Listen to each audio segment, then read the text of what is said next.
13e chronique de Jean Hayet, l'apport des textes antiques et l'esprit de la méthode pour les étudier.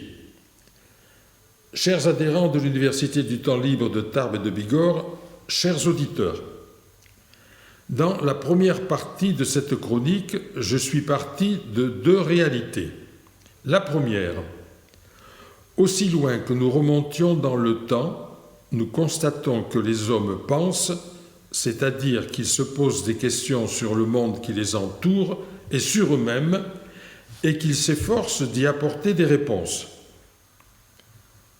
Deuxième réalité, dès qu'ils ont connu l'écriture, les hommes ont exprimé leurs pensées dans des écrits. Ensuite, j'ai tiré de ces deux réalités une conclusion très simple. Quand nous sommes devant un texte, de quelque pays et de quelque époque qu'il soit, nous sommes en face d'une personne qui nous dit quelque chose, qui nous délivre un message humain. Alors, je me suis posé la question, comment saisir les messages humains écrits? Pour y répondre, à nouveau, j'ai regardé la réalité et j'ai observé que nous parvenons tous à comprendre ce qui se dit dans une conversation orale, qu'elle soit dialogue ou monologue. Pour ce qui est de l'écrit, les hommes ont inventé de nombreuses formes d'expression, pièces de théâtre, articles, poèmes, romans, etc., etc. Aucune forme d'expression écrite, qu'elle ait une qualité littéraire ou non, n'est gratuite. Je veux dire, elle porte un message. Si nous y réfléchissons bien, personne n'écrit pour ne rien dire. Mais qu'en est-il quand je suis devant un texte rédigé il y a 1000, 2000, 3000, 4000 et même 5000 ans? Il est loin de moi par le temps, par la langue, par la mentalité. Heureusement, des spécialistes transmettent la connaissance de ces langues anciennes et des civilisations dans lesquelles elles existaient. Grâce à eux, nous pouvons comprendre ces textes. Voilà donc ce que j'avais développé dans la première partie de ma chronique. Dans la deuxième partie, je vais aujourd'hui étudier deux points. Dans quel esprit aborder ces textes antiques que nous pouvons lire dans les traductions? Ensuite, dans quel esprit j'étudierai cette catégorie de textes antiques, les textes bibliques? Enfin, j'en tirerai une conclusion en me demandant ce que peut nous apporter l'étude d'un texte antique. Donc d'abord, dans quel esprit aborder les textes antiques? D'abord, que le texte soit grec, égyptien, mésopotamien ou biblique, être conscient qu'il est le produit et le reflet d'une civilisation et que j'ai le devoir intellectuel d'accorder à chaque texte égale attention et égale considération en écartant délibérément tout préjugé favorable ou défavorable. Ensuite, ne pas oublier que dans toutes les sociétés antiques, on a considéré certains textes comme ayant à des degrés divers un caractère sacré. Par exemple, en Grèce, en Mésopotamie, en Égypte, on ne mettait pas sur le même plan un récit historique et un hymne à la divinité, le second étant nettement à un degré supérieur. Parmi les peuples antiques, le peuple hébreu présente une grande particularité.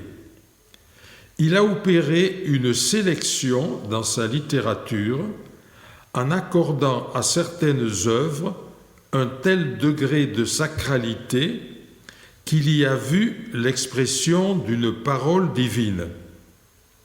C'est là une donnée historique qui a réglé la vie des Hébreux, qui règle encore aujourd'hui la vie des Juifs croyants et qui, au cours des premiers siècles de notre ère, s'est imposée avec une puissance égale aux chrétiens, puisqu'ils ont inclus la Bible hébraïque sous le nom d'Ancien Testament, c'est-à-dire d'ancienne alliance avec Dieu, dans la révélation divine, à côté du Nouveau Testament, c'est-à-dire de la nouvelle alliance avec Dieu. Donc, dans quel esprit étudierons-nous les textes bibliques ?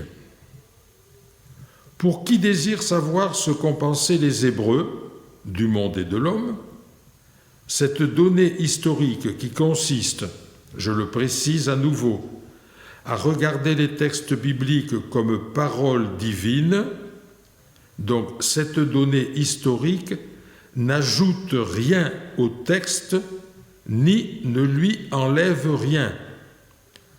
Ou pour le dire autrement, elle ne le valorise pas, elle ne le dévalorise pas non plus. Le texte biblique est là, parmi tant d'autres textes antiques. Il mérite à lui seul que je l'étudie. Que les Hébreux et d'autres à la suite lui attribuent un caractère sacré, c'est simplement un fait de civilisation qui ne doit pas modifier mon regard intellectuel.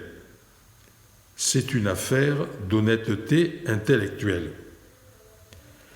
Conclusion.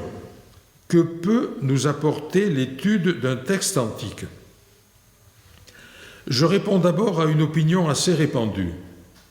Les textes antiques sont sans intérêt car leurs auteurs étaient moins évolués que nous, moralement et intellectuellement inférieurs à nous.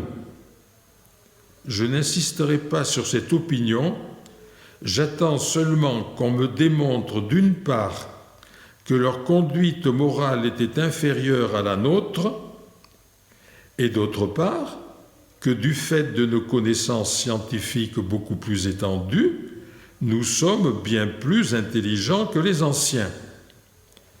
Ce que je vais dire ensuite d'ailleurs apportera des éléments rendant très difficile cette démonstration.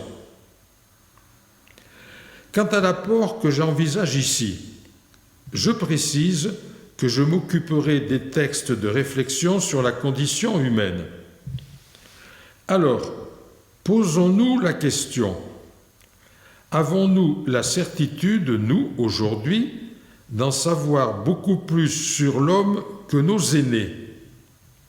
Certes, la science nous a appris que l'homme est le résultat d'une très lente et très longue évolution, des étapes de laquelle nous avons quelque idée. Mais, question capitale, qu'est-ce au juste que l'animal humain ? En quoi diffère-t-il des autres espèces animales ? Quel rôle doit jouer dans sa vie son intelligence ? Quelles sont ses aspirations spécifiques ? Quel tri peut-il et doit-il faire parmi ses désirs ? Est-il capable de progrès moral ? Si vous croyez qu'il est capable de progrès moral, montrez-moi les progrès moraux qu'il a réalisés dans sa conduite depuis 5000 ans. Quelles frontières trace-t-il entre le bien et le mal ?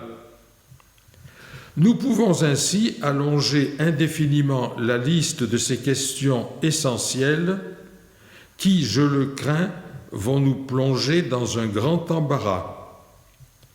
Plus j'étudie l'Antiquité, plus je constate que les anciens se posaient les mêmes questions que nous, qu'ils ont produit des réponses et que si la science moderne avait apporté les réponses définitives, nous ne continuerions pas à nous poser toutes ces questions. Je vous remercie.